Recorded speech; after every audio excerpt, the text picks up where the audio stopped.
Y ya volvemos a su programa favorito acá entre nos. Y ya pues como ya saben pues ya el tiempo nos comió. Ya estamos en la última sección pero no la menos importante. Y pues esta sección es la de prevención con nuestro compañero Javier Águila. ¿Cómo estás, amigo? Muy bien, pues nos encontramos como cada martes en su programa Miércoles. Entre Nos. Perdón, como cada miércoles, mientras papelan los días. Y bueno, hoy vamos a hablarles sobre un tema una fecha que tiene un par de semanas que pasó, sobre el 2 de octubre de 1968. Detrás de esta fecha, pues bueno, hay muchísimos datos, muchísimas teorías. Mucha historia, mucha historia también, por ejemplo. Dicho, está considerada está dentro de los días considerados de México, de esos días importantes, ¿no? Que forman parte de la ¿cómo se llama? Del calendario de efemérides oficial en México. Entonces, y para ello nos vienen acompañando. Hoy tenemos invitada Carolina González Barranco, que bueno, ella es licenciada en Ciencias Políticas y es maestra en Desarrollo Humano, ¿no? Y pues ella obviamente sabe un poco más del tema, un poco más a profundidad sobre este tema. De entrada yo quisiera preguntarte, para empezar a hablar sobre esta fecha, ¿cómo se encontraba el mundo? ¿Cómo se encontraba la situación social en el mundo en 1968, por ahí en el mes de octubre? Obviamente no a nivel mundial, sí, había muchísimos conflictos sociales. Entonces, cuéntanos, ¿cómo es que estaba la situación mundial y cómo es que esta repercute en México?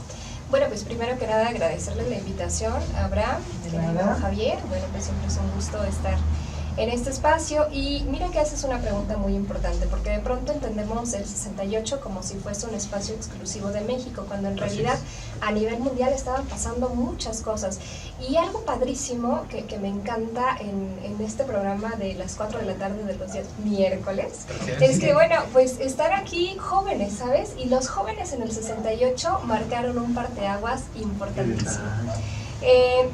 Estamos en un contexto en el cual pero hacía pocos años había terminado la Segunda Guerra Mundial. Así es. Y dos de los países que fueron los ganadores de este bloque fue Estados Unidos y la Unión Soviética. Y entonces estos dos países estaban marcando pautas de economía, de política, de formas de organización en el mundo.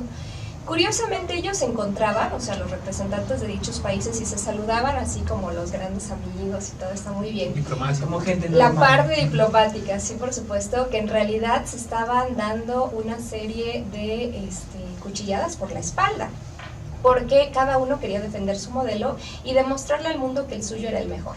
Entonces, el modelo socialista adoptado por la Unión Soviética era sumamente criticado por Estados Unidos, y el modelo capitalista era tremendamente criticado por los soviéticos. Ellos medían sus fuerzas, curiosamente, no en sus territorios, sino en otros territorios, por ejemplo, en Corea, en Vietnam, y el mundo que estaba lleno de jóvenes en ese momento, estaba muy a favor de la paz, ¿sabes? O sea, por ejemplo, había marchas en Estados Unidos donde pedían que el ejército dejara Vietnam, que dejaran a todas estas personas, pues que finalmente eran seres inocentes y que estaban sufriendo consecuencias, lo que llamaría Felipe Calderón, colaterales. Había dichos tan absurdos, pero que la gente los creía. O sea, hoy día lo vemos hacia atrás y dices, ¿cómo puedes creer eso? Se pensaba que los comunistas o los socialistas se comían niños. Había gritos de verdad donde las personas aseguraban que habían visto personas socialistas o comunistas comerse niños. Y Estados Unidos estaba aterrado porque teníamos un país, que todavía lo tenemos, que intentaba replicar este modelo, y que es Cuba. Entonces, bueno, pues el mundo estaba en un momento en el cual o tú estabas a favor del comunismo y el socialismo, o estabas en contra. No había más. Caliente o frío. Caliente o frío. Y en ese contexto nosotros teníamos un presidente de la República poblano, por cierto, que se llamó, uno de los dos presidentes poblanos, Gustavo Díaz Ordaz. Y Gustavo Díaz Ordaz le tenía terror al comunismo, es decir, no era partidario de ese modelo, le parecía nefasto, y tenía un secretario de gobernación, que era como el segundo a cargo, y ese secretario de gobernación se llamaba Luis Echeverría. Entre ellos dos había una rispidez muy fuerte, no se llevaban bien. realmente al secretario de Gobernación lo puso la cúpula del partido que en ese momento era el hegemónico, el que tenía el poder, que era el PRI, pero a Gustavo a Luis Echeverría lo trataba muy mal. Hay anécdotas que dicen que incluso en pláticas con diplomáticos, inclusive internacionales, Gustavo Díaz Ordaz le encantaba humillar a Luis Echeverría. Y Luis aguantaba. Pero pasaba otra cosa. Y esa otra cosa que pasaba es que en 1968, el 12 de octubre, en México, se iban a inaugurar por primera vez en América Latina los Juegos Olímpicos. Y el tema de los Juegos Olímpicos colocaba los ojos del mundo en nuestro país. Y entonces se mandaron a construir, pues que la villa deportiva, estadios y una serie de cosas impresionantes. Pero más o menos así estaba el mundo. Sí, ¿no? Fíjate que esto es algo muy importante. Si lo hemos notado todos, identificamos y relacionamos a 1968 con lo que sucede el 2 de octubre y con los Juegos Olímpicos, ¿no? En base a la tipografía que se desarrolla para estos Juegos Olímpicos, es ahora un símbolo que recuerda, es un símbolo que ha ayudado a recordar también de la misma manera este evento, este suceso del 2 de octubre.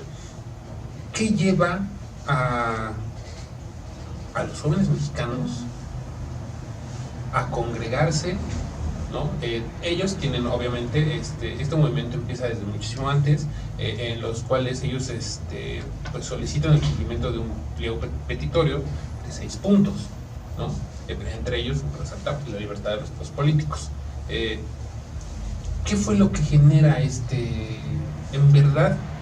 ¿Qué pasó detrás? En verdad se esperaba algo que el gobierno no pudiera controlar, formó parte, fueron rumores que se salieron de control, en verdad había una situación preocupante ahí.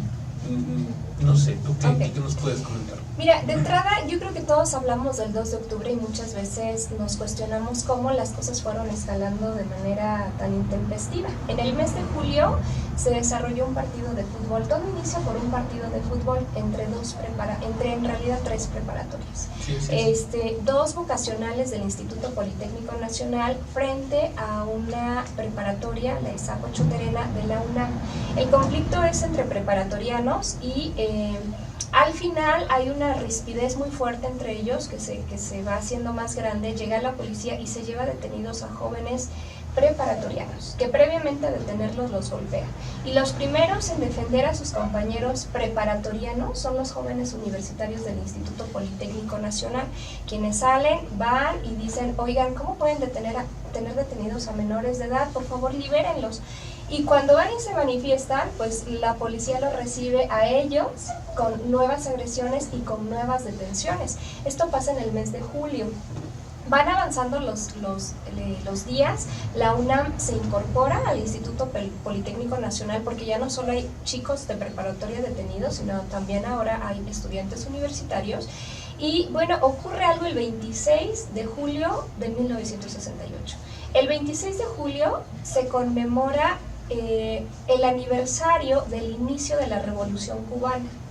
Y entonces a nivel mundial, las personas que están a favor de este modelo hacían manifestaciones. Y en México había un grupo de personas que eran como las juventudes comunistas que hacían marchas. Siempre, todos los años, ese día hacían marchas a favor de la Revolución Cubana. Imaginemos que este es el punto A y de aquí va a salir la manifestación en apoyo a la Revolución Cubana y se van a encontrar en el Zócalo de la ciudad. Y a una hora más o menos parecida, los chicos de la universidad planean otra manifestación que sale en el punto B. Pero llega un punto en el que, aunque son manifestaciones distintas, se topan. Llega un momento en el que se topan y deciden marchar juntas hacia el Zócalo de la Ciudad de México. Y cuando deciden marchar juntas, el informe que le pasa a Luis Echeverría a Gustavo Díaz Ordaz es: señor presidente, se lo dije, estos jóvenes son financiados por la Unión Soviética. Ouch. Tienen personas de Cuba que los están entrenando, están esperando a darle un golpe de Estado. Señor presidente, estamos ante una situación gravísima. Después de julio, esto pasa el 26 de julio, llega el mes de agosto y en el mes de agosto los chicos sacan un pliego petitorio. Y en el pliego petitorio, una de las cosas principales que piden es diálogo público con el presidente de la República. Imaginémonos el contexto del 68 en el cual los presidentes tenían un poder inmenso. Y entonces el presidente dijo, a ver, yo en mi categoría de autoridad de este país, sentarme a estudiar con ese grupo de rebeldes, en el mejor de los casos, Sí, con porque el el mejor hombre de los era conceptos, una ¿no? ideología Muy cerrada, muy Sí, de así derecha. es. Y entonces él dice, no, pero por supuesto que yo no me voy a, jamás entablaría un diálogo público con seguidores del Che, seguidores de Castro, seguidores de la Unión Soviética, terrible. Y entonces las cosas se comienzan a confundir mucho. Efectivamente, los jóvenes en esa época, la figura del Che era como la figura emblemática, ¿no? Así el revolucionario, porque estábamos en un contexto mundial en el que este tipo de cosas se promovían, ¿no? O sea, veníamos de generaciones, pensemos en la generación de nuestros abuelos o bisabuelos, donde la rectitud, la disciplina era muy fuerte, y de pronto la generación del 60 que dice, voy a romper mis ataduras, voy a indagar nuevos caminos de manera sexual y también de manera probando nuevos tipos de cosas, ¿no? El tema de la marihuana, por ejemplo. Y de algunas ¿no? otras drogas la que estaban, música. Sí, teníamos una tendencia muy grande a copiar el modelo americano. exacto, de hippies, por la ¿no? cercanía. De hecho, sí. llegó a generarse el término hipiteca, ¿no? Aquí en México, Sí. por la imitación al estilo de vida, ideología del hippie americano. Es correcto. Y entonces en este contexto, bueno, pues se transgiversan las cosas. Hay un malentendido de que si estamos financiando, pensaban que la Unión Soviética y Cuba nos mandaban dinero. Bueno, a mí no, pues, pero en esa época, yo no había nacido, pero en esa época pensaban que a los jóvenes les mandaban dinero. Los jóvenes en realidad boteaban en los mercados.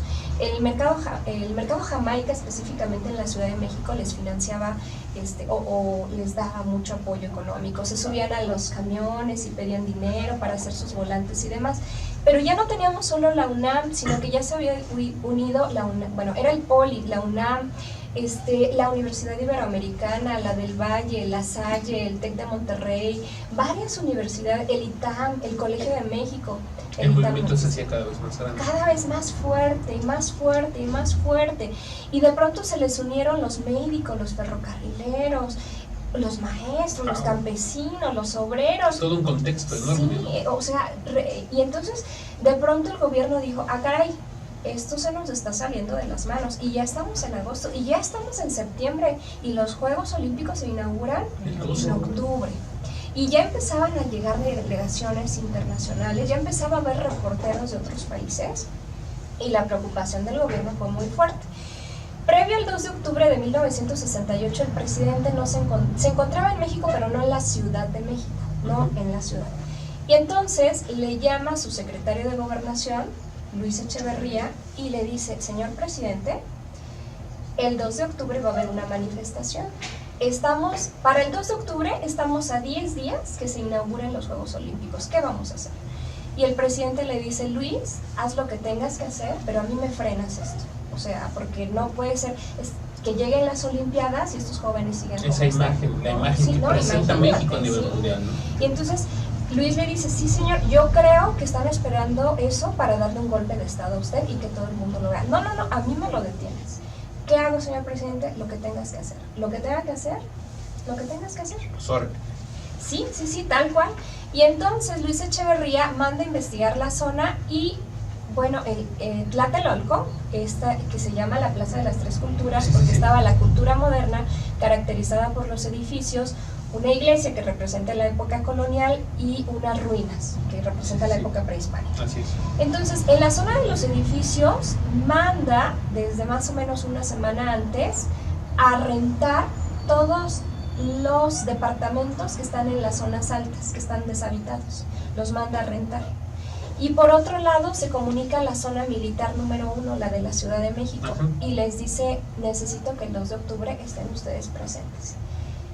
Yo no sé de historia de militares, o sea, sería una irresponsabilidad de mi parte hacer afirmaciones de las cuales no tengo pleno conocimiento. Pero sí sé que para esa fecha en particular, esa zona militar se negó y dijo: nosotros no vamos. Nosotros no vamos porque nosotros estamos diseñados para atacar enemigos de corte internacional, cuando el pueblo realmente está en un peligro inminente. Los jóvenes no son enemigos, son estudiantes y puede haber diferencias, pero no son enemigos del país. Nosotros no nos desplazamos. Fíjate que ese dato se me hace importantísimo, porque ahí te das cuenta que todo se fue volviendo un cúmulo de problemas y malentendidos, ¿no? Mala comunicación. Y mira que el ejército, que está diseñado para recibir órdenes y no preguntar, a mí me parece impresionante que un campo militar, y qué bueno que lo hizo, o sea, se haya negado, ¿no? O sea, porque, exactamente, híjola, no dejas de perder la humanidad, ¿no? Aún siendo militar, y eso me parece muy rescatable. Y entonces, pero hay que buscar un nuevo campo militar que no cuestione y que diga: yo sí voy. Y adivinen qué campo militar dice yo sí. El campo militar de la zona 25 de la ciudad de Puebla. Y el campo militar que se desplaza, que se lleva tanques y tanquetas a la Ciudad de México, es este campo militar. No estoy diciendo que necesariamente los militares sean poblanos. No. Pero, bueno, pues los que estaban aquí se desplazan. Y desde la madrugada del 2 de octubre, pues ya están ahí colocados. En el 2 de octubre cortan la electricidad, cortan las líneas telefónicas, más o menos entre la mañana y el mediodía. Y para esto hay un batallón especial. Ese batallón se llama Batallón Olimpia. Y se llama Batallón Olimpia porque está en el contexto de los Juegos Olímpicos. Se creó con la intención de que ese batallón ayudara y resguardara y protegiera a las villas que llegaran de otros países. Esa fue la intención. Pero entonces el secretario de Gobernación se vale del Batallón Olimpia para desplazarlo a la plaza de Tlatelolco. Hay halcones, está el Batallón Olimpia, está la policía, están los militares. Es más o menos una especie de rectángulo, Tlatelolco, está una especie de tarima, pero los líderes, aunque se decía que no había líderes y había personajes que sobresalían, están hablando desde uno de los edificios, el edificio Chihuahua, desde ahí están hablando. Empieza el meeting termina poquito antes de las 6 de la tarde, y entonces las personas ya se van a ir. Pero ya cuando ya casi están a punto de dar las 6 de la tarde y ya casi se van, el jefe de la policía de seguridad pública dice: permítanme, quiero tomar la palabra en la tarima. Sí. Y entonces el jefe de seguridad pública va subiendo los escalones. Y cuando va subiendo los escalones, uno de los jóvenes saca un arma y le dispara. Y chorrea la sangre. Y entonces el jefe de seguridad pública cae, se desploma, y comienzan a gritar personas, jóvenes que están a los lados: los estudiantes están armados, los estudiantes están armados. Casi al mismo tiempo que le disparan, hay un helicóptero que lanza una luz de bengala. Casi está pasando lo mismo la luz de bengala que el disparo al jefe de seguridad pública, al grito de: los estudiantes están armados. Y entonces la policía comienza a dispararle a los estudiantes porque los estudiantes están armados. Los militares le comienzan a disparar a los estudiantes porque los estudiantes están armados. Los halcones que están en los techos y en los edificios e inclusive arriba de la iglesia le comienzan a disparar a los estudiantes porque los estudiantes están armados. Todos contra los estudiantes. El Batallón Olimpia le comienza a disparar a los estudiantes porque están armados. Y llevaban un guante blanco por eso, para que no se dispararan entre ellos porque eran muy jóvenes y para que se pudieran reconocer. Los chicos, los líderes, no lo pueden creer, porque sí ya habían tenido muertos, pero nunca la policía los había atacado así. Y entonces le dicen a la gente, a los estudiantes: no corran, quédense donde están, son balas de salva, en realidad no nos están atacando. Y muchos jóvenes, muchas mujeres, muchos niños, muchos ancianos, no corren, y los alcanzan las balas, por supuesto, y caen los cuerpos. Había un profesor de la UNAM, que afortunadamente ya murió, porque al pobre hombre lo entrevistaban cada año, y cada año era un sufrimiento para él revivir las cosas. Él decía: yo era muy joven y yo me quedé parado, porque yo fui de los que seguí la instrucción: no corran, son balas de salva.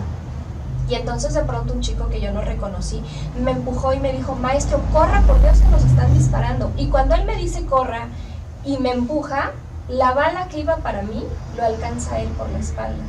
Y entonces yo solo volteo y veo cómo él cae. Intento regresarme, pero ya no puedo. Y sigo corriendo y siento como mis pies pasan por encima de mujeres que están tendidas, hombres, niños, y entonces él decía, yo no lo podía creer, o sea, era como una pesadilla de la cual yo quería despertar. Bueno, pues el tiroteo duró aproximadamente entre 20 minutos y media hora. ¿Tienen ustedes idea de lo que es disparar de tantas direcciones 20 minutos o media hora? O sea, realmente es muchísimo tiempo. Sí. Finalmente se terminan los disparos. Los jóvenes están en una especie de búnker, no pueden salir porque no los dejan, los militares, no les permiten entrar a los edificios.